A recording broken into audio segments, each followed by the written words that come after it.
আসসালামু আলাইকুম। আজকে সকাল সকাল শসার বীজ কেনার জন্য মিরপুর বাজারে চলে আসলাম। শসার বীজ কেনার মূল উদ্দেশ্যটা হচ্ছে আমাদের ছোট্ট একটা জমি আছে, যেই জমিটা অনেকটাই নিচু ছিল, কিন্তু কিছুদিন আগে সেই জমিটা মাটি কেটে ভরাট করানো হয়েছে। এমনিতেই সেই জমিতে কিছু করা হতো না, তাই আমি ভাবলাম যে এই জমিতে কিছু একটা করা যাক।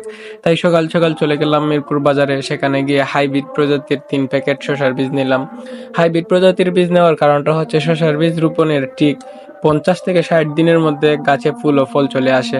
কিন্তু আমি চিন্তা করে দেখলাম সামনে রমজান মাসও চলে আসছে, আর বেশি দিন বাকি নেই। মূলত সেই কারণে আমি হাইব্রিড প্রজাতির বীজ সংগ্রহ করেছি, যেন তাড়াতাড়ি ফসলটা উঠাতে পারি। আমি সঠিকভাবে সবকিছু জানিও না যে কিভাবে কি করব, তারপরও ভাবলাম ছোট্ট একটা জমি যেহেতু আছে, এমনিতেই ফেলে না রেখে কিছু একটা করা যাক। তাই আজকে বাজারে এসে হাইব্রিড প্রজাতির 3টি প্যাকেট বীজ সংগ্রহ করলাম 8 শতাংশ জমির জন্য।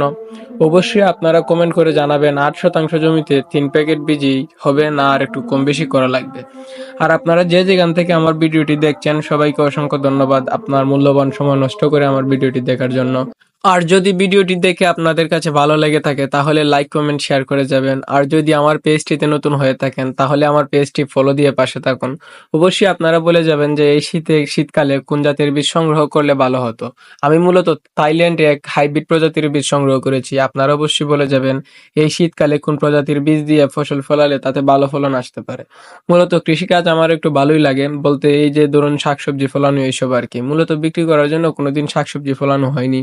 এই প্রথম আমার ইচ্ছে হলো কিছু একটা করা যাক, এমনিতেই বেকার আজ কিছু করি না, বাবার হোটেলে খাই দাই আর ঘুরে বেড়াই। তাই ভাবলাম এইবার কিছু একটা করা যাক। পরবর্তী ভিডিওতে আমি আপনাদের সেই চাষের জমিটা দেখানোর চেষ্টা করব। আপনারা আমার জন্য দোয়া করবেন যেন আমি যেই পরিকল্পনা করেছি সেই পরিকল্পনা অনুযায়ী তা করতে পারি। আজকের মতো এখানে শেষ করলাম। ভালো থাকুন, সুস্থ থাকুন। দেখা হবে পরবর্তী ভিডিওতে। আসসালামু আলাইকুম।